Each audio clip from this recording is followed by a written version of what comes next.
Pak, saya ingin merubah hidup, tapi bagaimana caranya? Pertanyaan-pertanyaan itu banyak sekali berseliweran. Tapi mari kita samakan persepsi kita dulu. Persepsi tentang apa itu sebenarnya perubahan. Perubahan yang dimaksud adalah perubahan ke arah yang lebih baik. Dan perubahan itu bisa membawa kita ke jenjang yang lebih baik atau ke jenjang yang lebih sukses. Artinya, perubahan itu adalah hijrah dari hal yang tidak baik menuju hal baik. Dari orang yang tidak punya penghasilan menjadi orang yang sudah berpenghasilan. Dari orang yang berpenghasilan sedikit menjadi orang yang punya penghasilan yang besar. Dari orang yang menyebalkan menjadi orang yang sangat menyenangkan. Dari yang tidak punya teman menjadi orang yang banyak temannya. Dari yang tidak dihargai menjadi orang yang dihargai. Dari orang yang gemuk menjadi orang yang kurus atau sebaliknya. Dari yang ibadahnya amburadul menjadi ibadahnya yang baik. Atau dari orang yang suka main judi slot menjadi orang yang sudah tidak pernah lagi bermain judi slot. Atau banyak sekali perubahan-perubahan yang kita inginkan dalam hidup ini. Kalau Anda punya perubahan tersendiri, coba Anda tuliskan di kolom komentar. Gini, apa yang kita lihat dari diri kita hari ini adalah hasil dari pilihan-pilihan kita yang kita buat di masa lalu. Pepatah mengatakan, today is yesterday and tomorrow is today. Hari ini adalah hari kemarin dan hari esok adalah hari ini. Semua skill yang kita punya hari ini itu adalah hasil dari pilihan kita di masa lalu. Baik buruknya keadaan kita hari ini itu juga hasil dari pilihan kita di masa lalu. Bahagia atau sengsara keadaan kita saat ini itu juga adalah gambaran dari apa yang kita pilih di masa lalu. Tiap tutup tahun kita selalu make a wish bahwa mudah-mudahan tahun depan akan menjadi tahun perubahan bagi kita dengan segala harapan perubahan.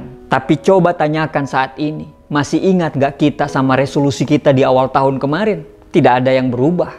Tahun terus berubah, tapi kita tidak pernah berubah. Apakah tahunnya yang salah? Tidak. Tapi kitanya yang tidak sungguh-sungguh untuk berubah. Make a wish yang kita lakukan di awal tahun itu hanya mungkin pamer di media sosial supaya orang lihat bahwa kita itu betul-betul peduli dengan impian kita. Padahal cuman pamer doang. Aplikasi di lapangan omong kosong. Ya mungkin karena kesibukan, kesulitan yang kita alami, bahkan banyak sekali persoalan-persoalan hidup yang kita alami, sehingga kita bingung mau mulai dari mana untuk melakukan perubahan itu. Dari mana kita bisa merubahnya? Ada 3 tahapan perubahan. Tahapan pertama yaitu mulai perubahan itu dari diri sendiri. Klasik memang, tapi dalam kondisi apapun, hanya 2 hal yang bisa kita kendalikan dan bisa kita rubah, yaitu pikiran kita dan tindakan kita. Kita jangan menganjurkan untuk orang lain bisa melakukan perubahan besar. Justru hal yang paling baik ialah kita melakukan perubahan tersebut dari pribadi kita sendiri. Kita harus berupaya untuk mengintrospeksi diri kita dengan melakukan perenungan-perenungan di malam hari dan mengeksekusinya keesokan harinya. Apa yang harus dirubah dari diri kita dan apa yang harus kita lakukan esok hari. Tuliskan apa aja yang mau kita rubah. Jadilah orang yang tepat dulu. Jadilah orang yang siap secara jasmani dan rohani dulu. Jadilah orang yang mau terus belajar dan berusaha, serta jadilah hamba yang mentaati segala perintahnya dan menjauhi segala larangannya dulu. Karena rumus dari sebuah keberuntungan itu adalah bertemunya antara kesempatan dan kesiapan. Persiapkan dirimu dulu. Jadi bila kesempatan itu datang, kita sudah sangat siap. Kata kuncinya adalah dirimu dulu yang harus dirubah. Bagaimana mau sukses kalau sholat saja tidak pernah?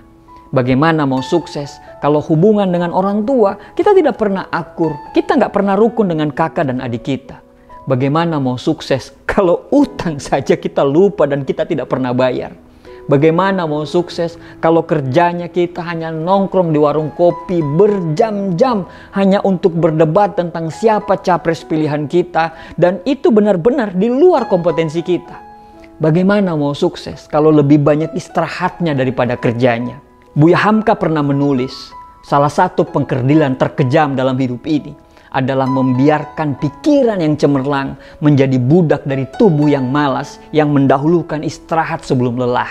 Langkah selanjutnya, perubahan itu dimulai dari perubahan dari hal-hal yang kecil. Tidak ada perubahan besar ketika kamu tidak mau merubah hal-hal kecil. Admiral Navy SEALs William McRaven dalam pidatonya pernah berkata, "Jika kamu ingin merubah dunia, mulailah dari merapikan tempat tidurmu. Jika kamu merapikan tempat tidurmu tiap pagi, kamu akan menyelesaikan tugas pertama di hari itu. Itu akan memberikanmu sedikit rasa bangga, dan itu akan memotivasimu untuk melakukan tugas berikutnya dan berikutnya lagi. Di penghujung hari, satu tugas terselesaikan akan menjadi banyak tugas yang akan terselesaikan juga." Merapikan tempat tidur juga mempertegas fakta bahwa hal kecil dalam hidup kita sangatlah berarti.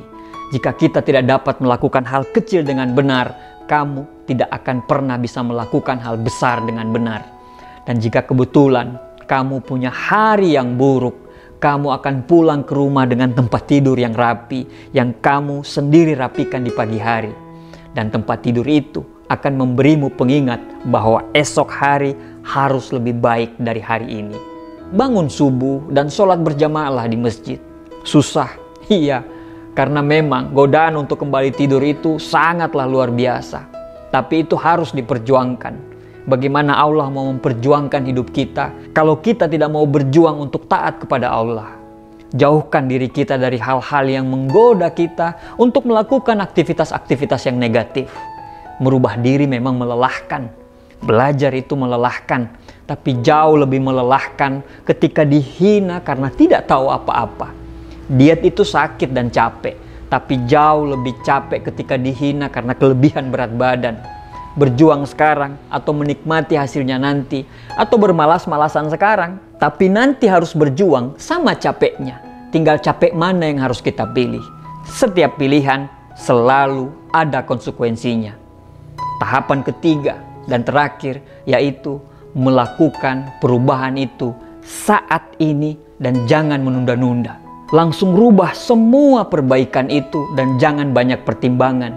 Banyak di antara kita yang suka menunda-nunda, dan hal itu sangatlah tidak baik, karena jika kita menunda maka hasilnya juga akan tertunda. Jika langsung dilakukan maka hasilnya pun akan langsung dirasakan.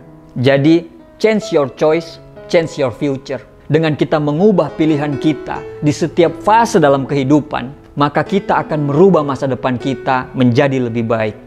Kalau dulunya sholat kita belum baik, maka berjuanglah untuk bagusin sholat kita. Kalau dulu kita memilih bangun kesiangan, maka mulai hari ini kita harus mulai bangun pagi. Kalau dulu kita memilih menghabiskan waktu berjam-jam untuk rebahan dan bermalas-malasan, maka hari ini kita harus lebih rajin dan lebih produktif lagi. Kalau dulunya kita suka lalai dan bermain, maka sekarang harus lebih serius lagi. Jangan sampai kita termaksud orang-orang yang menginginkan perubahan besar dalam kehidupan kita, tapi kita masih saja melakukan hal-hal yang sama tanpa mengubah pilihan itu sendiri. Karena orang-orang yang seperti ini termaksud orang-orang yang disindir oleh Albert Einstein, yaitu kegilaan adalah melakukan hal yang sama berulang-ulang namun mengharapkan hasil yang berbeda. Kalau kita tidak mau dianggap gila atau mengidap kegilaan itu sendiri, mari change our choice so we can change our future. Mari kita ubah pilihan-pilihan hidup kita agar masa depan kita berubah sesuai dengan apa yang kita inginkan. Semoga Allah selalu bersama dengan kita semuanya. Terima kasih.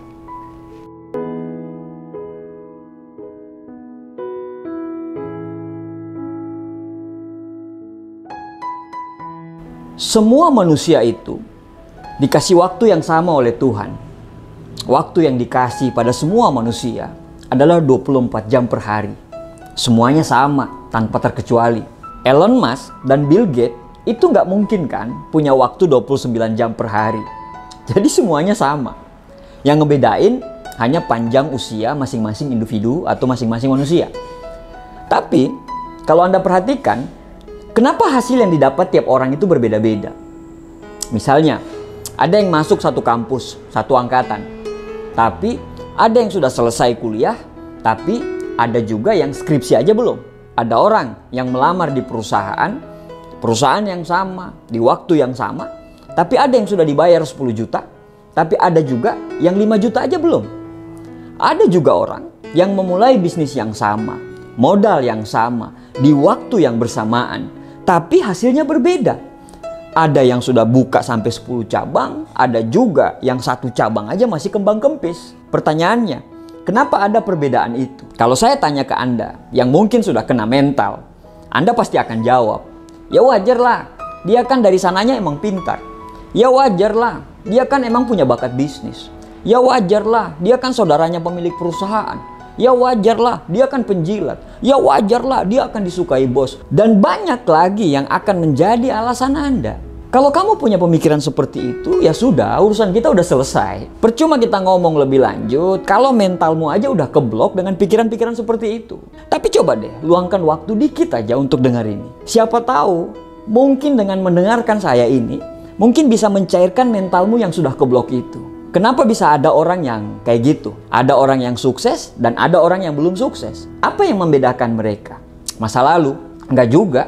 Bahkan ada orang-orang di masa lalu yang kelihatannya tidak punya masa depan, sekarang menjadi pemilik masa depan. Uang? Enggak juga. Ada orang yang dulunya kaya, sekarang nggak punya uang. Ada orang yang dulunya nggak punya uang, sekarang malah hidup berkelimpahan. Walaupun memang saya akui, uang dan masa lalu itu juga pengaruh. Tapi bukan pengaruh yang paling utama loh ya. Terus apa yang membedakannya?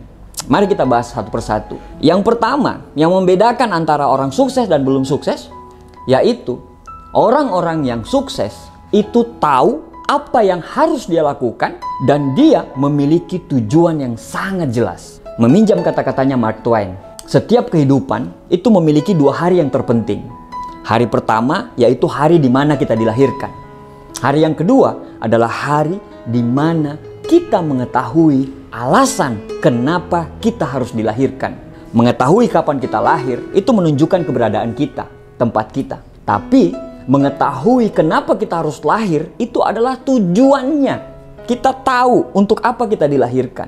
Jadi kalau saya perhatikan, orang-orang yang sudah berada di depan kita itu, mereka sangat mengerti tujuan hidupnya apa. Karena nggak mungkin kita mendapatkan sesuatu kalau kita nggak mikirin dulu. Bener nggak? Contohnya, kita itu mau ke Solo dari Jogja. Pasti kita mikir dulu dong di Jogja kalau kita mau ke Solo. Dan akhirnya kita sampai di Solo. Karena semuanya berawal dari pikiran dulu. Penciptaan manusia itu kan ada 2. Pertama adalah pikiran dulu. Terus yang kedua adalah tindakan. Jadi kebayang kenapa kita jalan di tempat terus. Karena kita mungkin gak punya tujuan. Hidup kita hanya berpikir bagaimana kita bisa bertahan dari bulan ke bulan. Artinya tidak ada tujuan hidup yang jelas. Yang kedua, setelah memiliki tujuan, Anda harus memiliki motivasi. Terus terang aja, motivasi hidup tiap orang itu berbeda-beda. Anda boleh punya tujuan yang sama, yaitu misalnya ke Solo tadi. Tapi level motivasi pasti berbeda. Bisnis boleh sama, kerjaan boleh sama, skill boleh sama. Tapi yang membedakan hasilnya nanti adalah level motivasi tersebut. Contohnya, Anda mau mengerjakan rumah. Anda undang 3 orang tukang untuk mengerjakan rumah tersebut. Anda interview satu persatu tukangnya. Pertanyaan Anda sama. Apa yang Anda akan kerjakan dengan rumah saya? Tukang pertama yang Anda interview, dia menjawab, saya akan menyusun bata di rumah Anda sehingga jadi rumah. Tukang kedua menjawab, saya akan membuatkan rumah untuk Anda. Tukang yang ketiga menjawab juga, saya akan membangunkan rumah Anda seperti istana yang megah sehingga Anda nyaman di situ. Kira-kira setelah mendengarkan interview tadi, Anda lebih tertarik kepada siapa? Kalau saya akan tertarik kepada yang ketiga. Kenapa? Karena jelas motivasi dia untuk membangunkan rumah saya. Dia akan membuatkan rumah saya itu seperti istana. Orang yang punya motivasi tinggi adalah orang yang pastinya pantang menyerah, tidak kenal lelah, memiliki tujuan dalam kerjaan. Kalau dia sudah memiliki tujuan dalam kerjaannya, orang seperti ini biasanya tidak bermain-main dengan waktu. Waktu itu dia manfaatkan dengan sebaik-baiknya. Orang-orang yang motivasi tinggi pasti mampu menciptakan karya terbaik. Dia pasti mampu membagi waktu dan menjaga keseimbangan antara pekerjaan, keluarga, dan lingkungan sosialnya. Bila semua seimbang, dia akan mencapai level tertinggi dari pekerjaannya. Orang dengan motivasi ala kadarnya, ya cenderung menyia-nyiakan waktu, malas ketika mengerjakan sesuatu. Mereka akan cukup puas dengan hasil yang ala kadarnya dan juga mendapatkan gaji yang ala kadarnya. Bahkan mereka sering menunda untuk sesuatu hal yang tidak penting. Tidak ada keseimbangan antara bekerja, bermain, keluarga maupun masyarakat. Jadi hasilnya ala kadarnya aja. Jadi memang berbeda bro, antara orang yang punya motivasi tinggi, orang yang punya motivasi ala kadarnya, dan orang yang tidak punya motivasi. Kita sudah bisa tebak dari motivasi itu, arah hidupnya itu seperti apa. 5 tahun ke depannya itu jadi seperti apa. Dan yang ketiga adalah, setelah memiliki tujuan, memiliki motivasi, dia harus punya komitmen. Komitmen itu berawal dari motivasi yang terus-menerus dijaga di level tertinggi. Komitmen berbanding lurus dengan efektivitas waktu yang kita miliki. Tujuan sudah tahu nih, kita mau ke Solo. Motivasi sudah ada, kita mau ketemu seseorang. Tapi supaya bisa sampai ke sana, kita butuh komitmen. Komitmen dalam hal apa? Dalam hal waktu. Kapan berangkat dan di sana sampai jam berapa. Ketika kita komitmen untuk menghasilkan karya terbaik, efektivitas waktu adalah syarat yang paling mutlak. Tidak ada kata malas dan tidak ada lagi kata tidak memiliki waktu untuk hal yang benar-benar kita prioritaskan. Komitmen untuk mengatur waktu itu bisa membuat kita bisa memilih apa yang harus dikerjakan, apa yang harus ditunda, dan apa yang tidak dikerjakan. Komitmen yang membuat kita menjadi disiplin untuk memprioritaskan pekerjaan utama dan menunda untuk membuang waktu untuk bersenang-senang. Ketika komitmen tercipta, akan menghasilkan disiplin. Disiplin akan menghasilkan karya terbaik. Jadi, jangan remehkan orang-orang yang belum berhasil tapi punya komitmen level tinggi. Yang keempat, yang terakhir, Anda harus konsisten. Punya tujuan, punya motivasi, dan punya komitmen. Harus terus dipupuk dan dijaga supaya tetap bisa maksimal. Dengan apa? Konsistensi. Konsistensi berarti disiplin terhadap waktu yang sudah ditetapkan dari awal. Walau memang kadang tidak sesuai dengan rencana, ya tidak masalah. Yang pasti tetap fokus pada tujuan. Tidak masalah berbeda dengan rencana awal. Asalkan hasil yang diraih tetap maksimal dan tetap menuju ke tujuan. Terkadang memang mundur 1 langkah supaya bisa maju 3 langkah ke depan. Tujuan, motivasi, komitmen, dan konsistensi adalah 4 hal yang membedakan keberhasilan seseorang. Tentu saja keberhasilan itu tidak hanya untuk menjadi kaya dan banyak materi. Karya terbaik bukan cuma menghasilkan banyak uang atau seberapa banyak orang kagum sama kita. Tapi juga dalam hal-hal yang kecil. Kita bisa ngalahin diri kita nggak? Kita bisa terus berkembang atau tidak? Bisa menjadi lebih baik nggak? Karena itu adalah salah satu bentuk keberhasilan kita. Karena merugilah orang apabila dia tidak lebih baik daripada hari kemarin. Orang yang punya tujuan yang jelas, motivasi yang hebat, komitmen yang tinggi, dan punya konsistensi, dia orang yang sangat bisa membagi waktu dengan baik. Orang-orang dengan motivasi rendah, komitmennya itu lemah, tidak konsistensi, dan pasti tidak bisa membagi waktu dengan baik. Dan apa yang terjadi? Dia adalah orang yang tidak bisa dipercaya.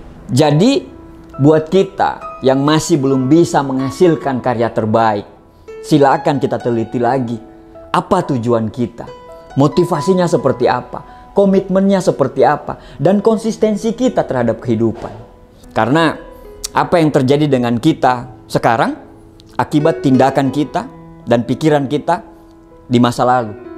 Dan apa yang terjadi dengan kita di masa yang akan datang akibat dari pikiran dan tindakan kita hari ini. Jika tindakanmu saat ini sama aja dengan tindakanmu di masa lampau, bisa dipastikan masa depanmu akan sama dengan masa sekarang. Jadi, yuk sama-sama berubah karena kesuksesan 5 tahun yang akan datang dimulai dari hari ini.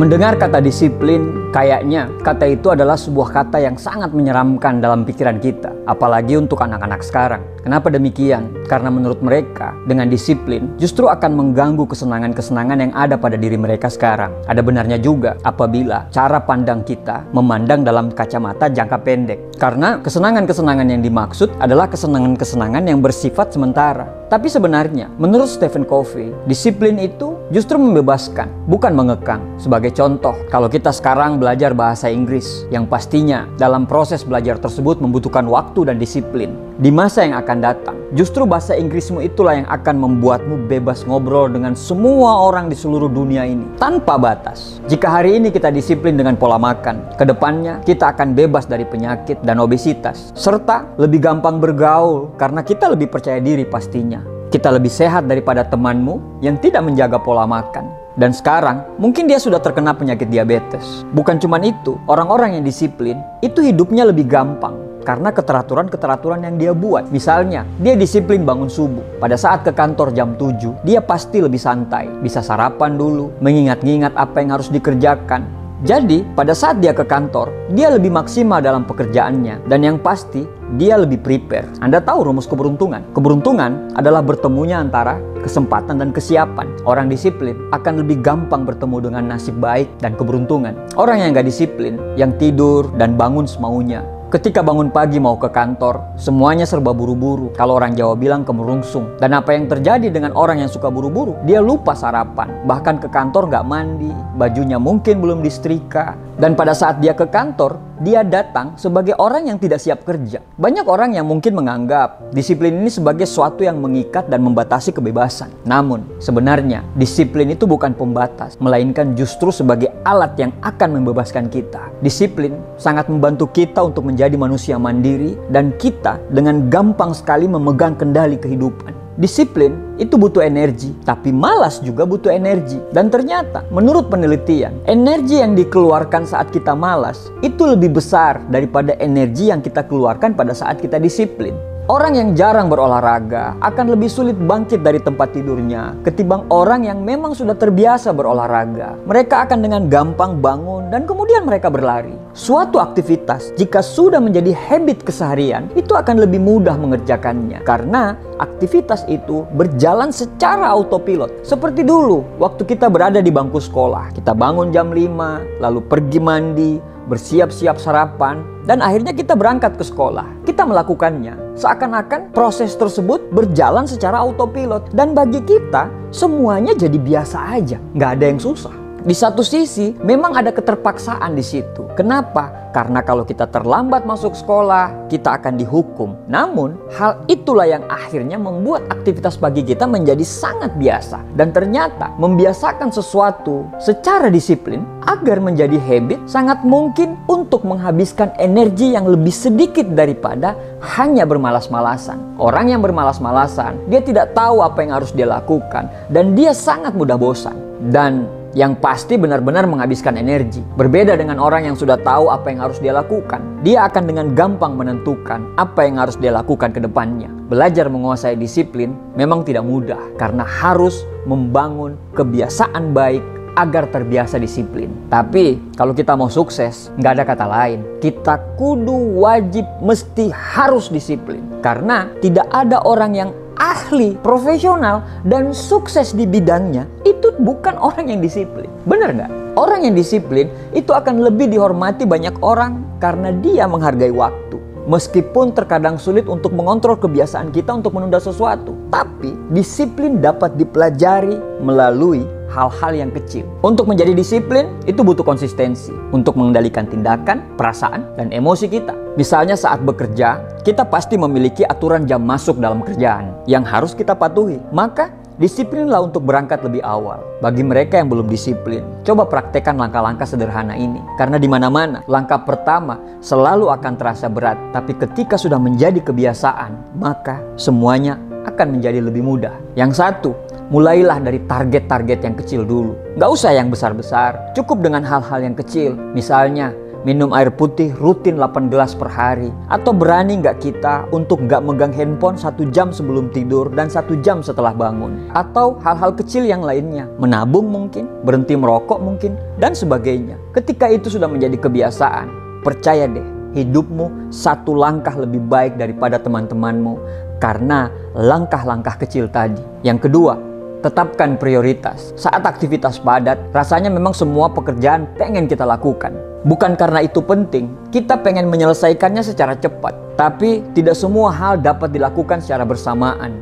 Yang pada akhirnya, jika kita gagal menyelesaikan tugas, rasa malas dan rasa menyerah pasti akan datang. Alangkah baiknya kita menetapkan prioritas dan menyelesaikan hal-hal yang terpenting dulu. Selain membantu meringankan pekerjaan, belajar mengatur prioritas juga membuatmu lebih disiplin dalam menyelesaikan tugas. Yang ketiga, ciptakan satu kebiasaan baru. Memperoleh disiplin diri dan berusaha menanamkan kebiasaan baru adalah cara yang paling efektif.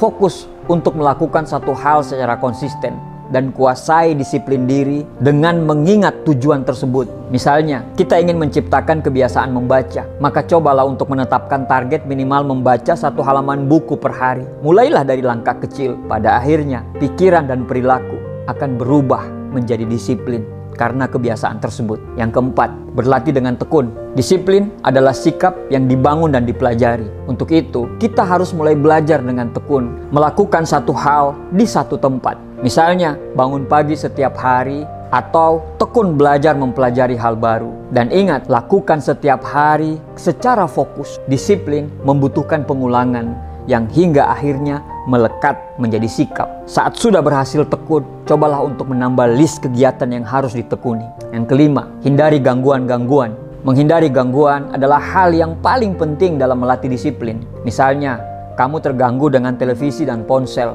maka hindarilah 2 benda tersebut saat melakukan kegiatan lain. Langkah ini merupakan langkah kecil yang nyatanya berpengaruh pada proses melatih disiplin. Ketika kita disiplin, kita dapat mengatur waktu lebih efisien. Kita lebih memiliki banyak waktu untuk menjalani hidup secara sadar. Disiplin memungkinkan kita untuk fokus pada hal-hal yang benar-benar penting dalam hidup kita, yang pada gilirannya membuat kita merasa lebih bebas daripada terjebak dalam rutinitas tanpa tujuan. Disiplin itu membantu kita mengatasi godaan dan kebiasaan buruk. Ketika kita mampu mengendalikan diri, kita tidak akan terjebak dalam kebiasaan yang merugikan. Dan itu akan membuat kita jauh lebih kuat dan independen dalam mengambil keputusan, terutama keputusan yang positif untuk diri kita sendiri. Akhirnya, disiplin membebaskan kita dari kebingungan dan kekacauan. Dengan mengikuti aturan dan rutinitas, kita dapat menjalani hidup dengan lebih terstruktur dan lebih baik. Sebagai hasilnya, disiplin bukan pembatas, melainkan sebuah alat untuk membantu kita mencapai potensi tertinggi dalam hidup kita. Disiplin itu membebaskan, bukan mengekang. Karena disiplin yang dikerjakan atas kemauan sendiri adalah sebuah kemerdekaan sejati. Terima kasih.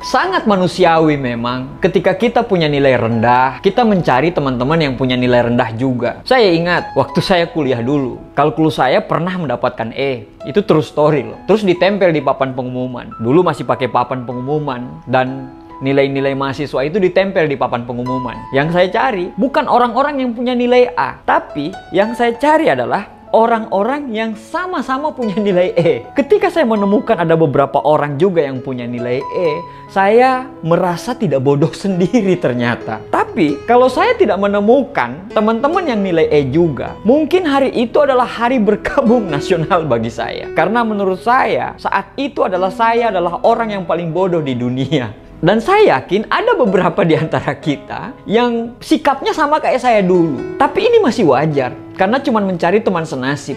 Dan itu masih level terendahnya dari mental miskin. Nah, ada level yang kedua nih, di atasnya lagi nih, yaitu susah melihat orang senang dan senang melihat orang susah. Ya, tapi dia cuma sebatas suka melihat orang senang dan dia senang melihat orang susah. Tapi yang ketiga nih, ini yang kita mau bahas hari ini, yaitu apa? Yaitu crab mentality atau orang-orang yang punya mental kepiting. Mungkin mental kepiting ini itu masih asing di telinga orang. Tapi sebenarnya banyak sekali loh yang terjadi di lingkungan kita. Baik itu di lingkungan masyarakat, lingkungan kerja, bahkan di lingkungan sekolahan. Crab mentality adalah sebutan bagi orang yang tidak senang melihat kerabat, saudara, teman, atau orang lain sukses karena hasil kerjanya. Nah, kenapa diistilahi mental kepiting atau crab mentality? Sebenarnya tidak ada penjelasan yang pasti sih mengenai hal ini. Tapi sesuai dengan namanya, sikap ini dinamakan crab mentality karena adanya kesamaan pola pikir dari kepiting ketika berada di sebuah tempat yang sesak.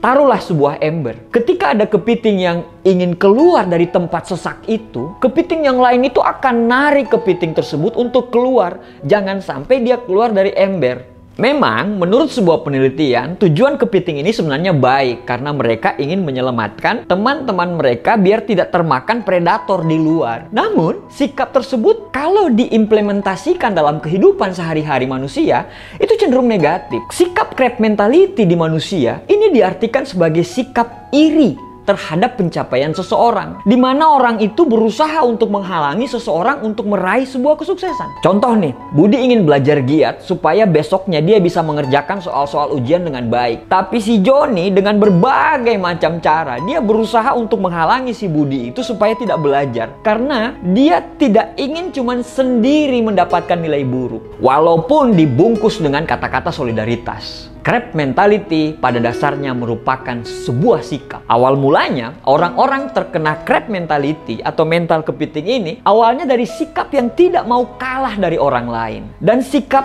ini tidak dibungkus dengan mawas diri atau tidak sadar diri. Pokoknya menurut dia, orang yang datang dari kelompok yang sama harus punya nasib yang sama seperti yang lain. Kalau ada satu orang yang punya nilai bagus di kelompok itu, sedangkan yang lain gak ada yang bagus, maka siap-siap orang yang bagus nilainya itu akan jadi bahan olok-olokan. Kalau ada satu orang yang sholat tepat waktu dalam kelompok itu, dan yang lain gak sholat walaupun agamanya sama, siap-siap yang sholat itu akan jadi bahan ceng-cengan dari kelompok itu. Bayangin, orang bodoh ngolok-ngolok orang yang pintar. Bayangin, orang calon-calon penghuni neraka ngolok-ngolok calon penghuni surga.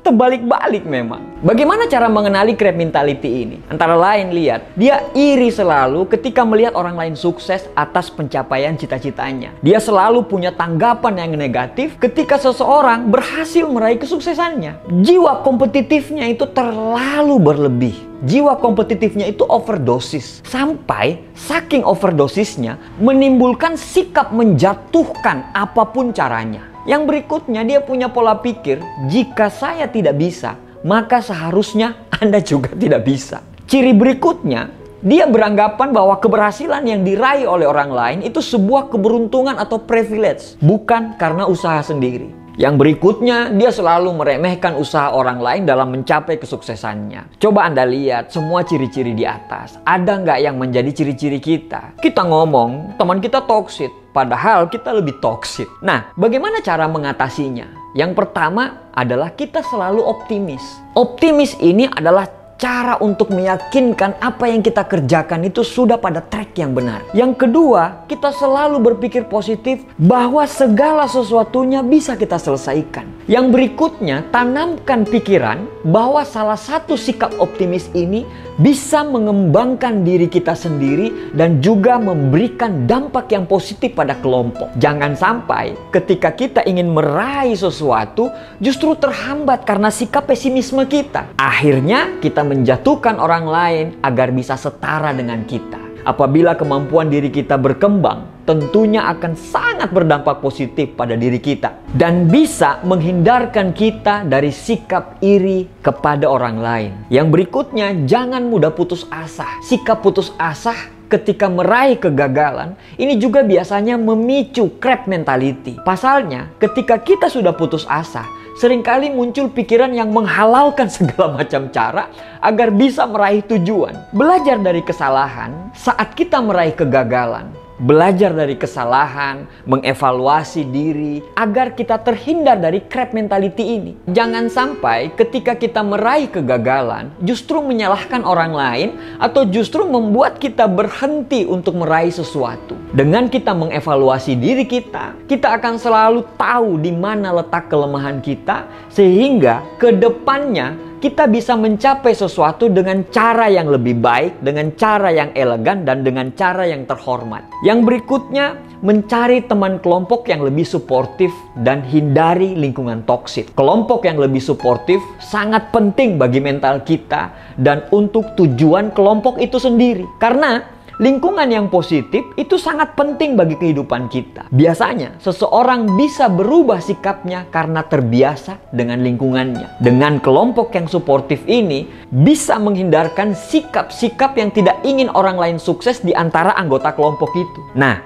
sekarang bagaimana caranya menyikapi teman yang memiliki crab mentality atau mental kepiting ini? Karena berhadapan dengan orang-orang bermental kepiting ini tentunya akan sangat menyulitkan kita sendiri. Apalagi untuk berkembang dan meraih cita-cita kita. Bagaimana caranya kita bersikap? Yang pertama, fokus pada tujuan kita sendiri atau kelompok. Jangan terlalu memikirkan pencapaian orang lain atau kelompok lain. Jangan sampai ketika kita melihat orang lain berhasil, justru kita merasa rendah diri sehingga membuat tujuan kita sendiri terhalang. Yang kedua, selalu berpikir positif. Yang ketiga, biarkan hasil yang berbicara. Kepiting-kepiting di dalam kelompok ini biasanya tidak senang ketika kita meraih sesuatu.